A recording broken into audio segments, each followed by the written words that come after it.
This is the taffeta that I ordered to be the binding for this kefta. So like, guys, I have no choice. It's time. The universe has said so.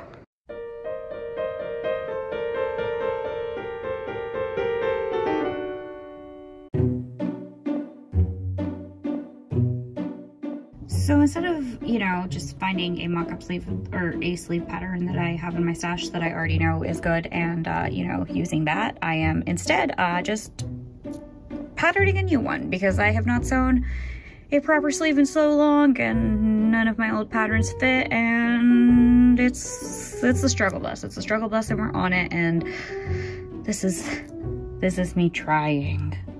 I did it! I cut out my first piece for the kefta.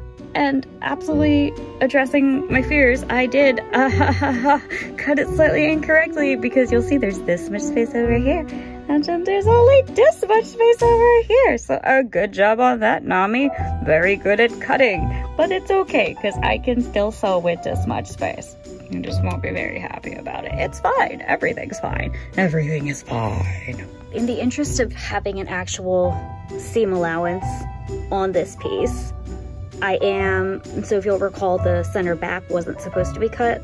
Was supposed to be cut on the fold, but I didn't do that, so I need a seam allowance on it now. So what I'm doing is I'm sort of lining it up where Christine like did the embroidery for me and using this mark, which is the center back, as like, and then marking a, like, wow, I know words, marking a half an inch out from that, from a seam line, and ta-da! I'm doing great, guys. We're operating with limited brain power here.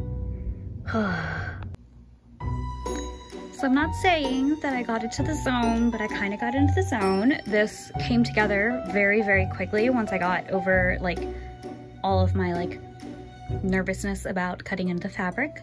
And here we are. Now I need to figure out the sleeve pattern, but that's gonna be fine. Low-key, I'm kind of trying to decide if I just want to wear this with my jasmine skirt because I feel pretty, but also this seems a bit much for Zoya. But also, like, why not? I can do what I want. So I come to you with single sleeve on. Now, the sleeve, obviously, as you can tell, it is not fitted well because I had to take a pleat at the shoulder, but honestly, I don't care because I would rather have that shoulder pleat than not having the motion down here. And honestly, right now it's good enough. At some point, I'm gonna try to do like that 18th century, like smooth shoulder fitting thing, but also that's like, ain't nobody got time for that now. Dragon Con is in like 2 days and I have to get this done, or rather I leave for Dragon Con in like 2 days. Also, I might have made this wrist a little too fitted, but I did like trim the allowance down to only half an inch in here, which was definitely my bad, but like, it gets on and it looks hella slick, so I'll probably just keep it and say, you know. Ooh, I used poopy words. I'm sorry. Okay, so I have done some problem solving, as you might see here. Second sleeve is on and she is smooth. I'm so proud of her. There's some bagging underneath because all I did, well, I have to go back and I have to sew this a bit narrower. But what I did is when I lifted my arm on this guy, I noticed that the reason I have so much space extra up here is because this armhole, I just have a lot of extra fabric down here in this arm.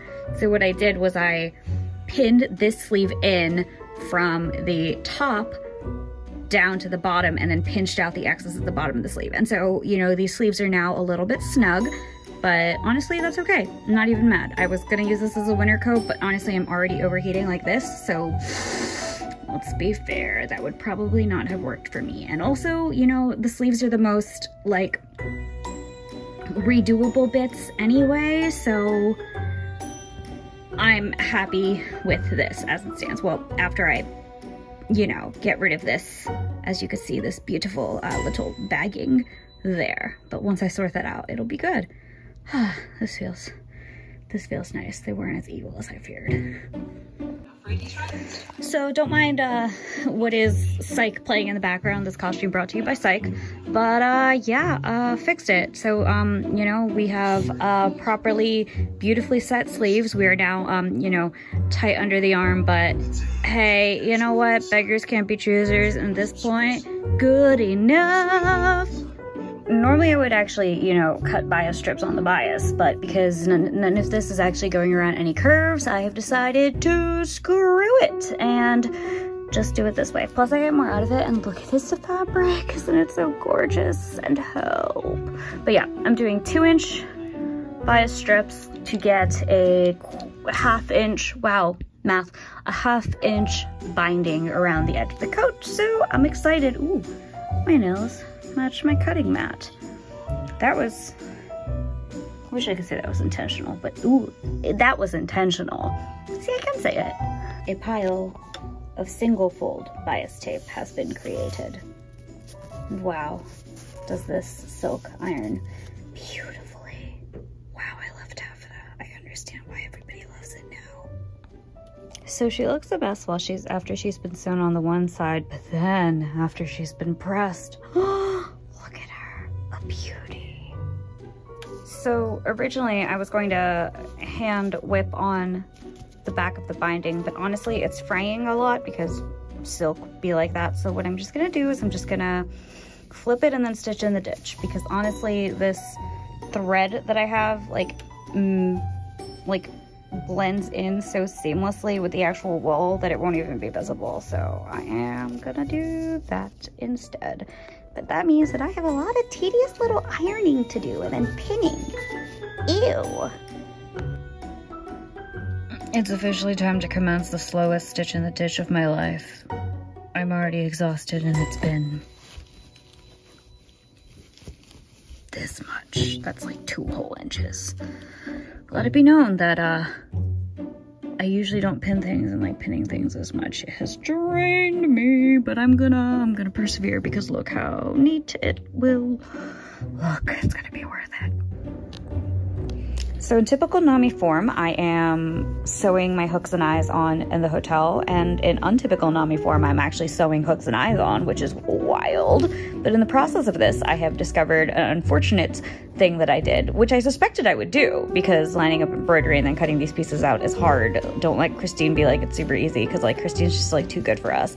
But in the process of making sure these bottom bits of the design lined up, the top doesn't line up, because there is, as you can probably tell, a difference in how much space is here at the end of the design. So now this side is like 1/2 inch taller than the other side.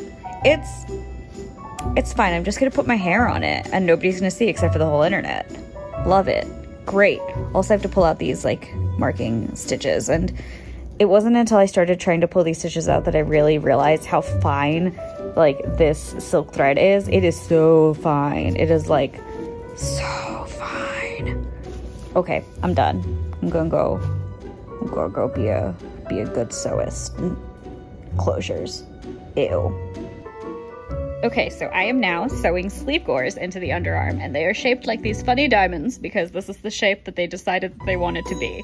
And I am doing this because my arms are fat and I do not care anymore. And I believe it was Noelle who told me that I should respect my body and just let it do what it wants, and my arms are beautiful. So this is me being like, arms are beautiful! Give them space! Space!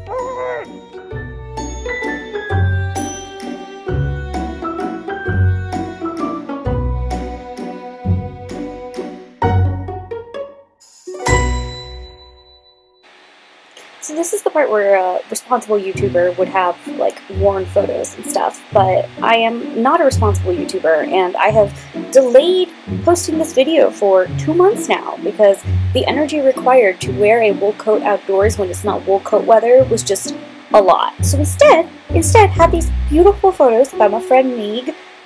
Megan does wonderful photography. Her info's in the description. And yeah, please enjoy. I did the thing. It was challenging, but I did it, and we've done it, and congrats, me. I'm I'm giving myself head pats now, but I'm also in my PJs, so we're not going to see Goblin editing on me. We're just, imagine those head pats. They're lovely, I promise.